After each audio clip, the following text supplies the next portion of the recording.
এই দরিদ্র জান্নাতে যাবে যে সালাত আদায় করে না, সিয়াম পালন করে না।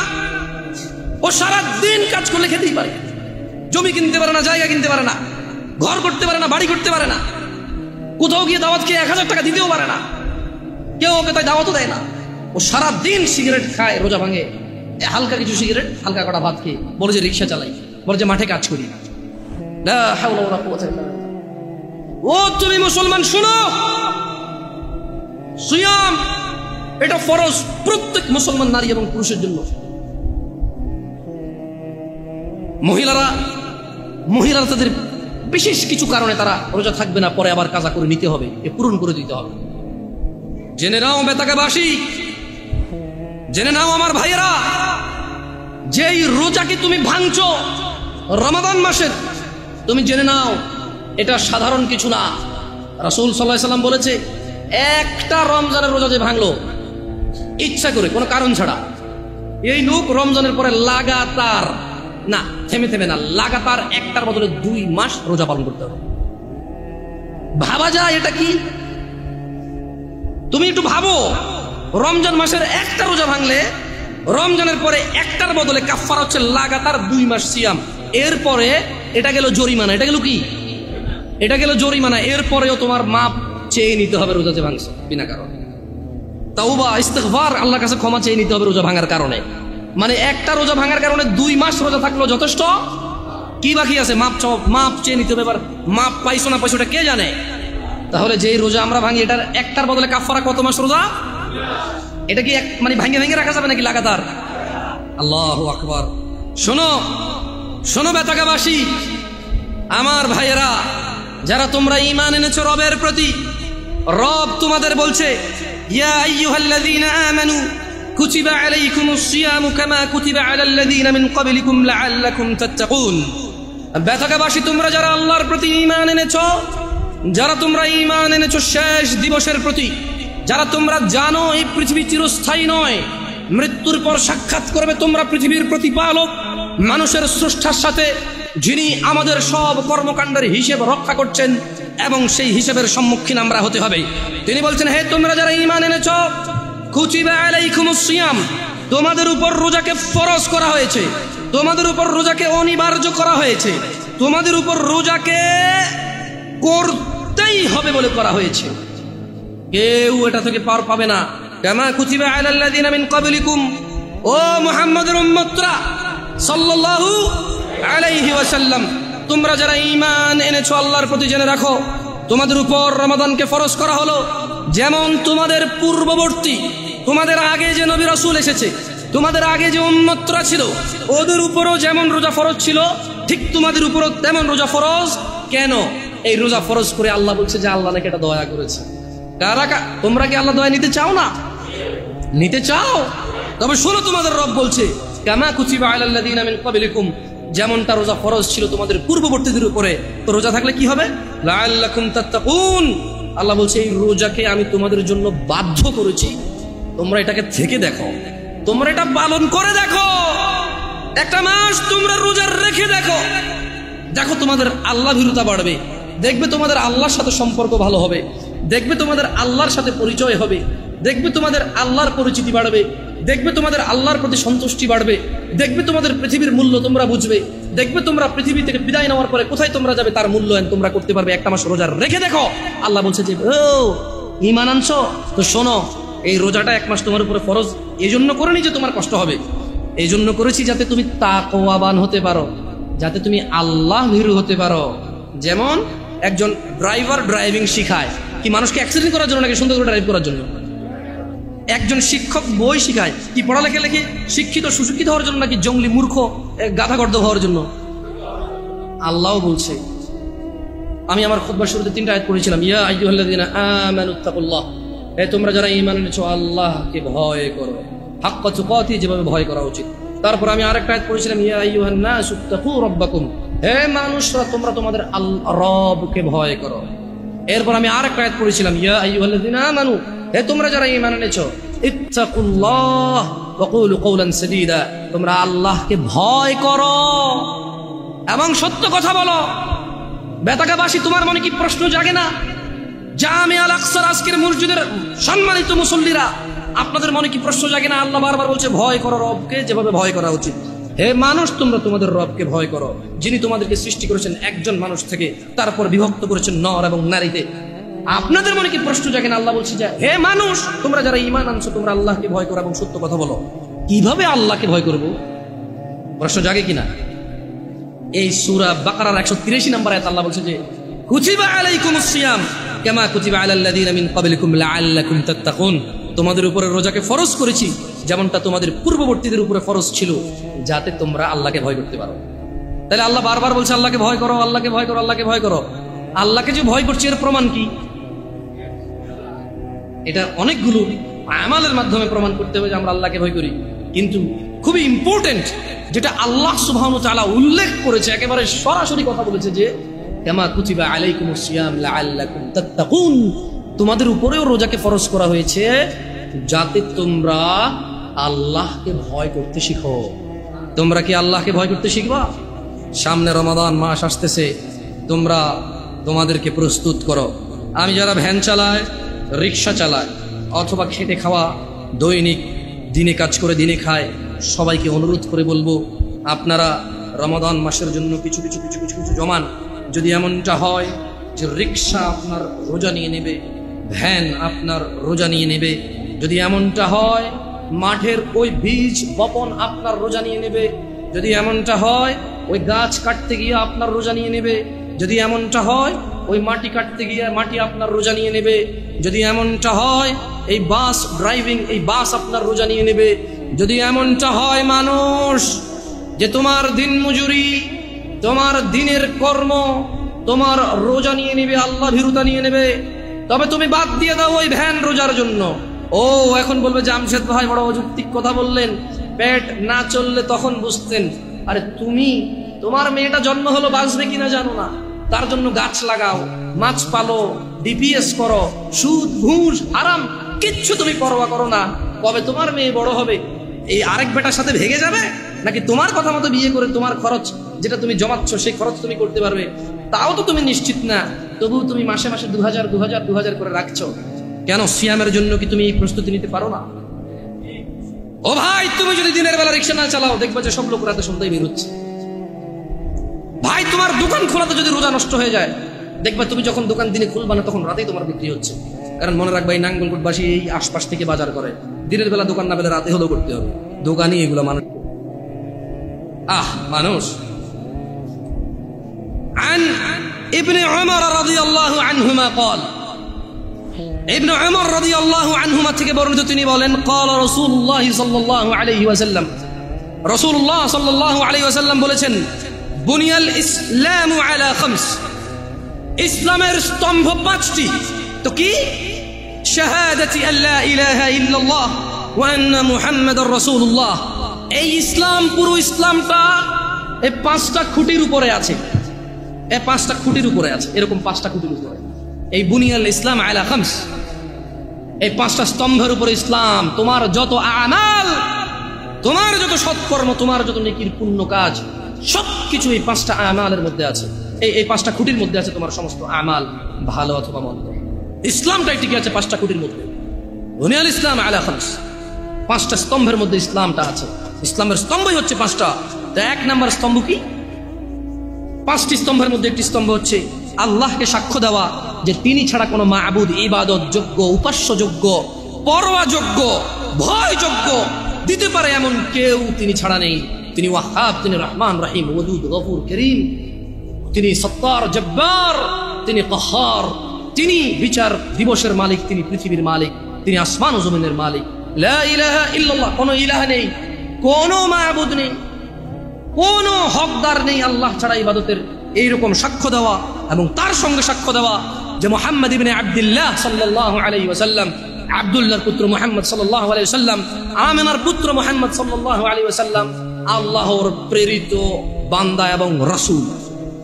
এই সাক্ষ্য যে দিল সে ইসলামের একটা স্তম্ভকে দাঁড় করালো নিজের জন্য। ওয়া ইকামিস সালাহ, এবং সালাত প্রতিষ্ঠা করা। সালাত হচ্ছে ইসলামের আরেকটি স্তম্ভ। ওয়া ইতাইজ যাকাত, এবং যাকাত প্রদান করা, যাকাত আদায় করা। যাকাত দেওয়া ইসলামের আরেকটি স্তম্ভ। ওয়াল হজ, এবং সামর্থ্যবান হজ করবে, সামর্থ্যবান যাকাত দেবে। ওয়া সাওমি রমাদান ইয়া নাস, মানুষ ইসলামের স্তম্ভ পাঁচটি। এই পাঁচটি স্তম্ভের মধ্যে অন্যতম একটি স্তম্ভ হচ্ছে ওয়া সাওমি রমাদান, রমজান মাসে সিয়াম পালন করা। তাহলে যে রমাদান মাসে সিয়াম পালন করে না, তার ইসলাম যে পাঁচটি স্তম্ভের উপরে টিকে আছে এটা পড়ে গেল। 5 তলা বিল্ডিং, আরে 5 তলা বাদ দেন, 2 তলা বিল্ডিং। আচ্ছা, এই মসজিদটা কোনো তালা আছে এখন? উপরে কি উঠছে? এটা যদি পিলার এখন যদি বুলডোজার দিয়ে ভেঙে দেওয়া হয়, এখানে এটার ভিতরে কে এসে বসবে এখন নামাজ পড়তে? পিলার কিন্তু 16-17টার উপরে আছে, জায়গা 18টা আছে মনে হয়, আরো বেশি হতে পারে, আমি জানি না। যে স্পেস আরো বেশি হতে পারে পিলার। এই এতগুলো পিলারের মধ্যে একটা পিলার যদি মানে কেউ যদি বলে যে ভাঙ, পিলারটা ভাঙ, এটা ভাঙ, বসবেন না এখানে? আরে ভাই 20, 22টা 17, 18 পিলারের মধ্যে একটা পিলার ভাঙিয়ে গেলে বসবেন না? ভাঙিয়ে পড়বে না? মাত্র 5টা পিলার ইসলামের। কয়টা? নামাজ একটা পিলার, যেটা অধিকাংশ মানুষের ভেঙে ফেলছে নাই। রমাদান এভাবে যে মানুষ ভাঙে, আমি ঢাকা শহর না গেলে আমি জানতাম। ওই যে তাল খাওয়া না দেখলে ওয়াল্লাহ, আল্লাহর কসম, আমি সৌদি আরবে ছিলাম, মানুষ যেভাবে জনসম্মুখে মুসলমান দাঁড়িয়ে আছে মুখে, আবার তারাবিও পড়ে, চেষ্টা করে মাঝে মধ্যে তারাবি পড়তে, 1-2 রাকাত 4 রাকাত যা পারে করে। মানুষ যেভাবে সিয়াম মানে তার ইসলামের স্তম্ভটাকে সে নিজে যে ইসলামের উপরে টিকে আছে, সেই ইসলামের স্তম্ভকে যে তার জন্য নিজের জন্য যেভাবে ভেঙে ফেলে, এবং সে স্টিল দাঁড়ায় থাকে মনে করে হ্যাঁ আরে মরে গেলে কোরআন খতম করে দেবে শেষ জান্নাত। এখানে মানুষ কোরআন পড়ে না, খতম করে। শোনো বেতাগা জামে আল আকসার মুসল্লিরা, যারা তোমরা আজকে দূর দূরান্ত থেকে এসেছ, তোমরা জেনে রাখো, আন জাবির রাদিয়াল্লাহু আনহু, জাবির রাদিয়াল্লাহু আনহু থেকে বর্ণিত, তিনি বলেন আন্না রাজুলান সাআলা রাসূলুল্লাহ সাল্লাল্লাহু আলাইহি ওয়াসাল্লাম ফাকাল, একজন ব্যক্তি রাসূল সাল্লাল্লাহু আলাইহি ওয়াসাল্লামের কাছে জিজ্ঞাসা করে বলল, আরাআইতা ইযা সাল্লাইতু আস-সালাওয়াতিল মাকতুবাত ওয়া সামতু রমাদান, বলল যে আমি যদি শুধু ফরজ নামাজ পড়ি। একজন লোক রাসূল সাল্লাল্লাহু আলাইহি ওয়াসাল্লামের কাছে এসে বলল যে ইয়া রাসূলুল্লাহ, আমি যদি শুধু ফরজ নামাজ, মানে যে খুঁটি, ফরজ নামাজ হচ্ছে কি স্তম্ভ, ফরজ নামাজ কি? এই লোকটা বলছে যে আমি দিনে শুধু 17 রাকাত নামাজ পড়ব। সে ভিতির পড়বে এমনটা বলেনি, নফল এগুলা বললে আপনারাও কি ছেড়ে দেবেন নাকি ভিতির নফল? আমি মনে হয় নফল আর ভিতির ছেড়ে দেওয়ার জন্য বলতেছি, ঠিক না? বহুত খারাপ এই হুজুর, ঠিক না? এই যে ইউটিউবে বলে আমার লিখবে তো কি খারাপ হুজুর। আমি ভাই হ্যালো, এটা বেনামাজিদেরকে বলতেছি যারা নামাজ পড়ে না, তাদের নামাজটা তাদেরকে পরিচয় করাই দিচ্ছি। আর ও যখন 17 রাকাত নামাজ পড়বে, ও নিজেই উইতির পড়বে, সুন্নাহ পড়বে, নফল পড়বে, আলহামদুলিল্লাহ। ওর যখন ভালোবাসা চলে আসবে নামাজের সাথে, ও নিজেই এই হুট করে বজু করে 2 রাকাত নামাজ এমনিতেই পড়বে ইনশাআল্লাহ। নামাজটাকে ভালোবাসলে ও উদ্বিগ্ন হয়ে যাবে যে জোহর শেষ হয়ে গেলে আসর কখন আসবে। ওর পীড়া যন্ত্রণা শুরু হয়ে যাবে, আসর হয়ে গেল, কি রে 5:30 বাজে আজান দেয় না, কি রে আজান আসছে কটা বাজে, 3 মিনিট পেয়ে। আমি দেখছি মানুষ, আপনারা দেখছেন কি না? মানে হাঁটতেছি বলো যে কি রে 5:30 বাজে আজান দেয় নাকি দিয়ে দিছে। আমরা ওই ঘুরতে গেলাম আর কি, আমাদের এদিকে এলাকায়, যাক নাম বললাম না, আছে এখানে মসজিদে উপস্থিত আছে মাশাআল্লাহ। তো বলো যে আমার সাথে আজান তো দিয়ে দিছে বলো, এদিকে কোনো আজান শোনা যায় না। আমরা ওই যে একটা খাল বিল কিছু একটা পাড়েছিলাম আর কি, একটু জনমানবের বসতির একটু বাহিরেই। তো আমার বললো যে না ভাই 5:30 বাজে আজান দিয়ে দিছে। আমি বললাম ভাই মোবাইলে আজান দিয়ে, মোবাইলে আজান বলেছে একটু দেখেন তো আপনার টাইম ঠিক আছে কিনা, মোবাইল ঠিক আছে। আমি দেখেছি ওর উদ্বিগ্নতা সলাতের জন্য। একসাথে আসর আদায় করেছিলাম আমরা, 3-4 জন ছিলাম। এই 3-4 জনের মধ্যে একজন পেরেশান হয়ে গেছে, 5:30 বাজে গেছে, মাগরিব আজান দেয়নি এখনো। দিন ছোট ছিল, 5:20-25 যখন আজান হয় তখন। তো শোনো ব্যথাকার মানুষ, রাসূল সাল্লাল্লাহু আলাইহি ওয়াসাল্লামের কাছে একজন ব্যক্তি এসে বলল, ইয়া রাসূলুল্লাহ, আমি যদি শুধু দিনে 17 রাকাত ফরজ সালাত আদায় করি এবং রমজান মাসে রোজা রাখি, ওয়া আহলালতুল হালাল ওয়া হারামতুল হারাম, এবং হালালকে হালাল হিসেবে, হারামকে হারাম হিসেবে মেনে চলি, ওয়ালাম আযিদ আলা যালিকা শাইআ আদখুলুল জান্নাহ। একজন লোক কার কাছে এসেছে?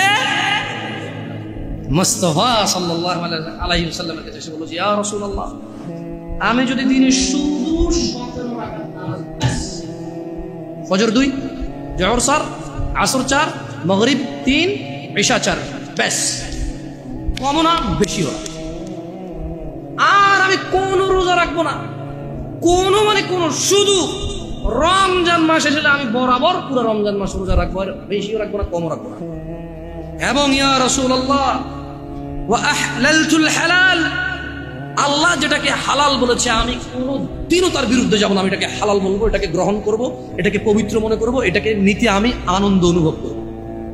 ওয়া হারামতুল হারাম, এবং আল্লাহ যেটাকে হারাম করেছে আমি তা কখনো গ্রহণ করব না, আমি সেটাকে হারাম বলবো। চাই যাই হোক, পুরো পৃথিবীর মানুষ যুক্তি দিক, পুরো পৃথিবীর মানুষ বুদ্ধি দিক, পুরো পৃথিবীর মানুষ আবেগ দিক, পুরো পৃথিবীর মানুষ পালন করুক। ইয়া রাসূলুল্লাহ ওয়া আহলালতুল হালাল ওয়া হারামতুল হারাম, আমি হালালকে হালাল মনে করব, ঘৃণা করব না। ওয়া হারামতুল হারাম, যেটা আল্লাহ দেয়নি, যেটা আল্লাহ আদেশ করেনি, সেটাকে আমি হারাম মনে করব।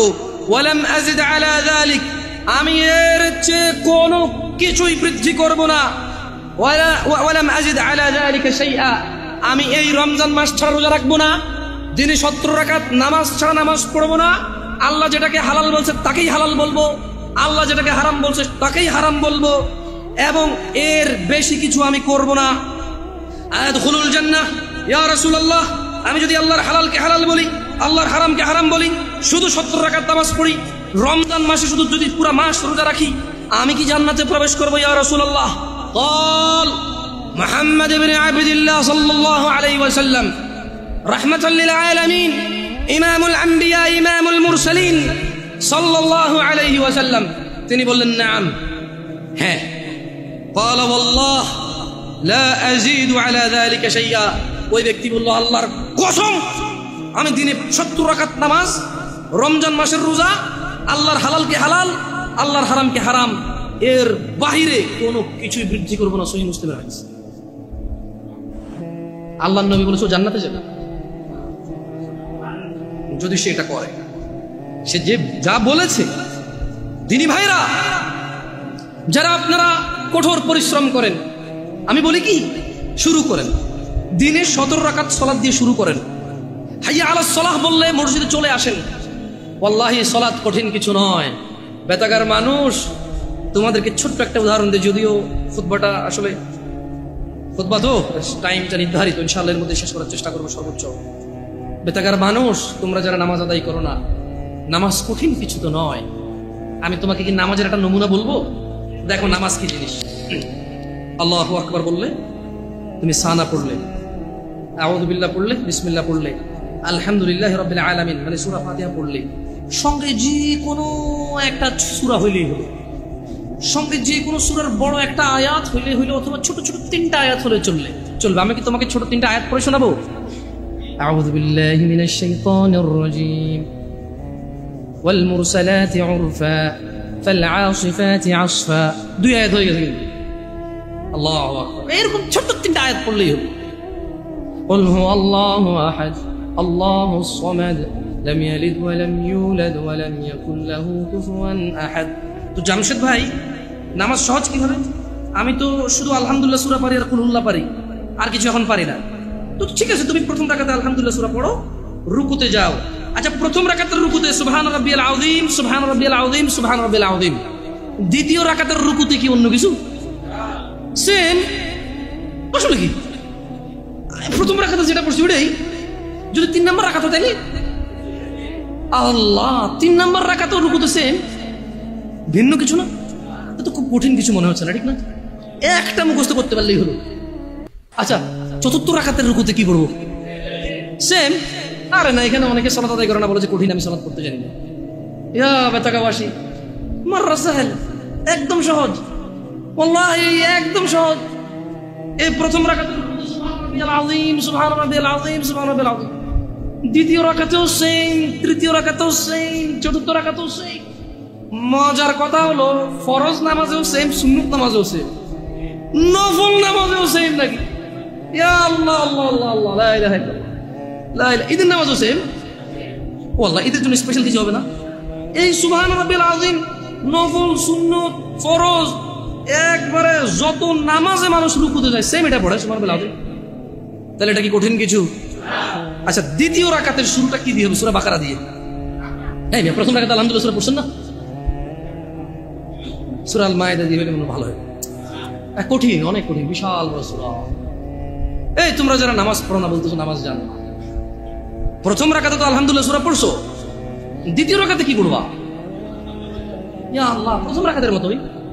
ও তাহলে আমরা তার মানে সেম সেম 1 টাকা যেরকম, ধরো এখানে 1 টাকা দুইটা নোট, দুটোটা সেম না, 1 2, তার মানে দুইটা, এই জন্য 2। তার মানে সালাত 1 রাকাত যেভাবে পড়ে 2 রাকাতও 3 রাকাতও, জাস্ট বারবার রাকাতের কারণে সংখ্যা কাউন্ট করা হয়। যেমন ফজর 2 রাকাত পড়ে 2 পড়া হয়, জোহর 4 রাকাত পড়ে 4 পড়া হয়, মাগরিব 3 পড়া হয়। বেতাকে বাসে কি বুঝতে পারছো নামাজ কঠিন কিছু না? আচ্ছা, আরেকটা প্রশ্ন, ফরজ নামাজে বৈঠকে আত্তাহিয়াতু পড়ি, সুন্নতে কি পড়া লাগবে? ইয়া আল্লাহ, তোমরা এই নামাজ পড়ো না, এটা কঠিন নাকি? বেতাকাবাসী তোমাদেরকে আমি আহ্বান জানাচ্ছি, সালাতের দিকে আসো। শোনো বেতাকাবাসী, জামশেদ মজুমদার শুধু পড়ে শুনিয়েছি। হাদিস জাবির রাদিয়াল্লাহু আনহু থেকে বর্ণিত, সহিহুল মুসলিমে উল্লেখিত হাদিস। ব্যক্তি এসে রাসূল সাল্লাল্লাহু আলাইহি সাল্লামকে বলেছে, শুধু 17 রাকাত নামাজ পড়ো, বাস।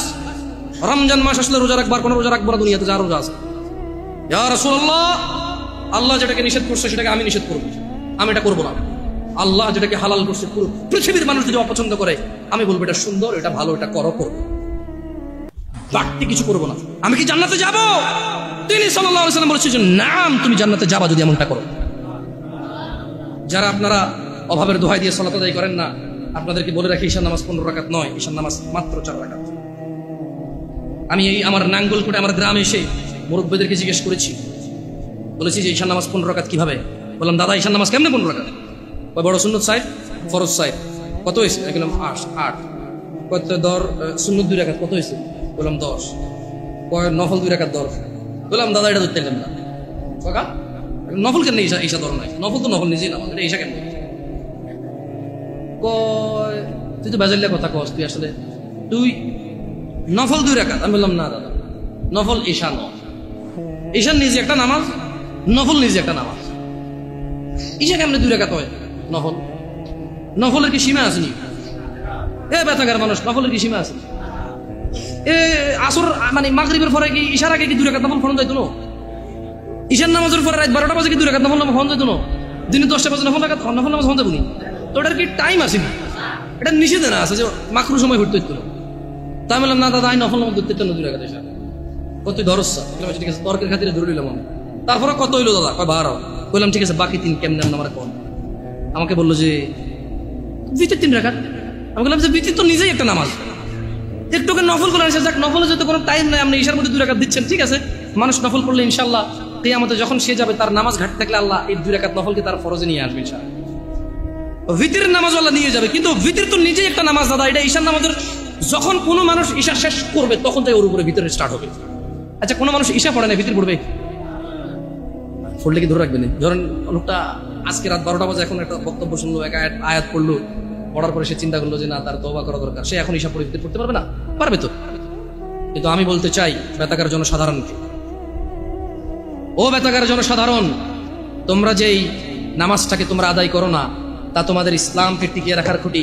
সিয়াম ভঙ্গ করলে তো বছরে একবার আসে, একটা খুঁটি ভেঙে ফেললে দিনে 5 বার তোমার খুঁটিটাকে তুমি ভাঙো, দিনে 5 বার তুমি তোমার খুঁটিটাকে ভাঙো। তোমার ঘরের একটা পিলার না থাকলে তুমি ঘরে থাকবা না, অথচ তোমার প্রতিদিন তোমার যে স্তম্ভের উপরে তোমার ইসলাম টিকে আছে, সেই স্তম্ভটাকে তুমি ভাঙো, একটু ভয় পাও না, তোমার জাহান্নামে যাওয়ার ভয় আসা উচিত। জেনে রাখো, তুমি দিনে 17 রাকাত নামাজ এবং রমজানের রোজা দিয়ে শুরু করো। রোজা রাখলে আল্লাহ তোমার তাকওয়া বৃদ্ধি করবে। সিয়াম পালন করো, তুমি রমজান মাসের রোজা ভাঙিও না। জেনে রাখো, তুমি যদি একটা রোজা ভাঙো, একটা রোজার কাফারা লাগাতার 2 মাস রোজা, লাগাতার, মধ্যখানে বিরতি দেওয়া যাবে না। লাগাতার 2 মাস রোজা থাকলে একটার বদলে কাফারা হবে। এরপরে যথেষ্ট নয় এই কাফারা, এই 2 মাস লাগাতার রোজা থাকার পরে আল্লাহর কাছে মাপ চাইতে হবে, তুমি বিনা কারণে কেন রোজাটা ভাঙলে। এরপরে কিয়ামত পর্যন্ত, বিচার মাঠ পর্যন্ত অপেক্ষা করা লাগবে, এটা জানার জন্য যে তুমি যে তওবা করেছো, এই তওবা আল্লাহ কবুল করেছে কিনা। কত ভয়ানক একটা ব্যাপার না? রোজা রাখবা ইনশাআল্লাহ, রোজা রাখবা ইনশাআল্লাহ। বেতাগার মানুষ, খুশি হয়ে যাও, সন্তুষ্ট হয়ে যাও রবের প্রতি, তারা যারা তোমরা রমাদান মাস পাচ্ছ। আল্লাহ আমাদের সবাইকে রমাদান পর্যন্ত পৌঁছে দিন। ইয়া আল্লাহ রমাদান পর্যন্ত না নিয়ে আপনি মৃত্যু দিয়েন না। জানবে তুমি রমাদান কি জানবে। আন আবি হুরায়রা রাদিয়াল্লাহু আনহু, আবু হুরায়রা রাদিয়াল্লাহু আনহু থেকে বর্ণিত তিনি বলেন আন্না রাসূলুল্লাহ সাল্লাল্লাহু আলাইহি ওয়াসাল্লাম قال, রাসূল সাল্লাল্লাহু আলাইহি সাল্লাম বলেছেন ইযা জাআ রমাদান ফুতিহাত আবওয়াবুল জান্নাহ। ও মানুষ শুনে নাও, আবু হুরায়রা বলছে মুহাম্মদ সাল্লাল্লাহু আলাইহি ওয়াসাল্লাম বলেছে ইযা জাআ রমাদান, যখন রমাদান মাস আসে, আল্লাহ আল্লাহ আল্লাহ আল্লাহ আল্লাহ, ফুতিহাত আবওয়াবুল জান্নাহ, আবওয়াবুল জান্নাহ, জান্নাতের দরজা খুলে দেওয়া হয়। ওয়া গুলিকাত আবওয়াবুন নার, জাহান্নামের দরজাকে বন্ধ করে দেওয়া হয়। আলহামদুলিল্লাহ, ইয়া আল্লাহ কি মাস এটা, ইয়া আল্লাহ আরে কি মাস, সুবহানাল্লাহ সুবহানাল্লাহ। জান্নাতের দরজা খুলে দেওয়া হয়, জাহান্নামের দরজা বন্ধ করে দেওয়া হয়। ওয়া সুফিদাতিশ শায়াতিন, এবং দুষ্ট জিনদেরকে বন্দী করে ফেলা হয়। রোজা যে ভাঙছো, শয়তানের তো দোষ দিতে পারবে না। রমজান মাসে যারা নামাজ পড়ে না তারা তো ইবলিসের দোষ দিতে পারবে না, যদিও কিয়ামতে ইবলিসের দোষ দিয়ে পার পাওয়া যাবে না রমজান মাস ছাড়াও। কিন্তু বড় আফসোস, যারা রমজানের সিয়াম পালন করে না, 5 ওয়াক্ত সালাত আদায় করে না, জেনা করে, ধূমপান মদ পান করে, গাঁজা পান করে, যারা রমাদানে জুলুম করে স্ত্রীদের প্রতি, যারা ছেলে সন্তানের প্রতি জুলুম করে, যারা গালাগালি মারামারি করো, তোমরা রমাদানে ইবলিসের তো দোষ দিতে পারবে না। তাহলে মেনে নাও মিনাল জিন্নাতি ওয়ান নাস, শয়তান দুই রকম, একটা মানুষ শয়তান, একটা জিন শয়তান। এই রমাদান আসলে বোঝা যায় কোনটা মানুষ শয়তান। ইবলিস শয়তান তো দেখা যায় না, মানুষগুলো দেখা যায়। আল্লাহ মাফ করুন, আল্লাহ আমি তিরস্কার করে বলছি না, দেখা যায়। আল্লাহ ক্ষমা করে হিদায়াত দান করুন আমাদেরকে। শুনে নাও শুনে নাও বেতাকাবাসী। আন আবি হুরায়রা রাদিয়াল্লাহু আনহু ইয়াকুল, আবু হুরায়রা রাদিয়াল্লাহু আনহু থেকে বর্ণিত তিনি বলেন قال রাসূলুল্লাহ সাল্লাল্লাহু আলাইহি ওয়াসাল্লাম قال, রাসূল সাল্লাল্লাহু আলাইহি ওয়াসাল্লাম বলেছেন কুল্লু আমালি ইবনি আদম লাহু ইল্লা সিয়াম, যত আমল আছে বনি আদমের সব কিছু তার নিজের জন্য, ইল্লা সিয়াম, সিয়াম ব্যতীত। ফাইন্নাহু লি, কেননা সিয়াম আল্লাহর জন্য। ওয়া আনা আজজি বিহি, আল্লাহ বলছে আমি নিজে সিয়ামের প্রতিদান দান করব। তোমার সালাত, তোমার যাকাত, তোমার হজ, তোমার সাদাকা, আল্লাহ সুবহানাহু ওয়া তাআলা বলছে কুল্লু আমালি ইবনি আদম লাহু, সব ভালো কাজ বনি আদমের তার জন্য, ইল্লা সিয়াম, রোজা ছাড়া। ফাইন্নাহু লি, আল্লাহ বলছে যে রোজা হচ্ছে আল্লাহর জন্য। ওয়া আনা আজজি বিহি, এবং আমি মানে আল্লাহ নিজে রোজার প্রতিদান দান করবে, কেউ দিতে পারবে না। তোমরা কেউ মিস করি না এটাকে। ওয়াসিয়ামুল জুন্নাহ, মনে রাখবে রোজা হচ্ছে ঢাল স্বরূপ। ওয়া ইযা কানা ইয়াউমু সাওমি আহাদিকুম ফালা ইয়ারফুস ওয়ালা ইয়াসখাব, সিয়াম পালনের দিন তোমাদের কেউ যেন অশ্লীলতায় লিপ্ত না হয় এবং ঝগড়া বিবাদ না করে। ফাইন সাব্বাহ আহাদুন আও আও আও আও কাতালাহ ফালইয়াকুল ইন্নী আমরুন সিয়াম, ইন্নী আমরুন সিয়াম। যদি কেউ তাকে গালি দেয়, তোমাদের মধ্যে যদি কাউকে কেউ গালি দেয় অথবা ঝগড়া করে, সে যেন বলে আমি ঝগড়াও করব না, গালিও দিব না, আমি সিয়াম। কারণ সিয়াম কার জন্য? সব আমল কার জন্য? সব আমল কার জন্য? নিজের জন্য। সিয়াম কার জন্য? সিয়ামের প্রতিদান কে দিবে? আল্লাহ তাআলা দিবে। শোনো, রমাদান আসতেছে, নাস মানুষ, রমাদান মাস জান্নাতের দরজা খুলে যায়, জাহান্নামের দরজা বন্ধ করে দেওয়া হয়, শয়তানদেরকে বেঁধে ফেলা হয়। মানুষ, রমাদান মাসে কোরআন নাজিলের মাস, তোমরা কোরআনুল কারীম শিক্ষার একটা ব্যবস্থা গ্রহণ করো, এই রমাদান মাসকে তোমরা কাজে লাগাও। আমি এই বলে আমার খুতবা শেষ করব ইনশাআল্লাহ তাআলা। ইন্নাল্লাহা ওয়া মালায়েকাতাহু ইউসাল্লুনা আলান নবী ইয়া আইয়ুহাল্লাযীনা আমানু সাল্লু আলাইহি ওয়া সাল্লিমু তাসলিমান কাসীরা। আল্লাহুম্মা সাল্লি আলা মুহাম্মাদ ওয়া আলা আলি মুহাম্মাদ কামা সাল্লাইতা আলা ইব্রাহিম ওয়া আলা আলি ইব্রাহিম ইন্নাকা হামিদুম মাজিদ। আল্লাহুম্মা বারিক আলা মুহাম্মাদ ওয়া আলা আলি মুহাম্মাদ কামা বারাকতা আলা ইব্রাহিম ওয়া আলা আলি ইব্রাহিম ইন্নাকা হামিদুম মাজিদ। আল্লাহ সুবহানাহু ওয়া তাআলা আমাদের সবাইকে রমাদানের নেকি অর্জন করার তৌফিক দান করুন। আল্লাহ তাআলা আমাদেরকে রমাদানের পূর্বে যে কয়দিন সময় আছে, রমাদান নিয়ে চিন্তা ভাবনা এবং একটা প্রস্তুতি নেওয়ার সুযোগ দান করুন। তিনি আমাদেরকে তৌফিক দান করুন। রমাদান মাস উপলক্ষে তিনি আমাদের ভিতরে কোরআনুল কারীমকে গেড়ে দিন, তিনি আমাদের কোরআনের জ্ঞান বৃদ্ধি করে দিন, তিনি আমাদের রিজিক বরকত দান করুন, তিনি আমাদের সুস্থ এবং সবল রাখুন, তিনি আমাদের জীবন ধন সম্পদের নিরাপত্তা দান করুন। আল্লাহ, আপনি রমাদান পর্যন্ত আমাদেরকে পৌঁছে দিন। আল্লাহ, আপনি অনেকগুলো রমাদান আমাদের লাইফে। আমাদের এই ভিডিওটি যদি আপনার ভালো লেগে থাকে তাহলে ভিডিওতে একটি লাইক দিতে পারেন এবং আপনার প্রিয়জনদের সাথে শেয়ার করতে পারেন এবং এইরকম আরও ভিডিও পেতে আমাদের ইউটিউব চ্যানেলটি সাবস্ক্রাইব করে পাশে থাকা বেল আইকনটি অন করে দিন।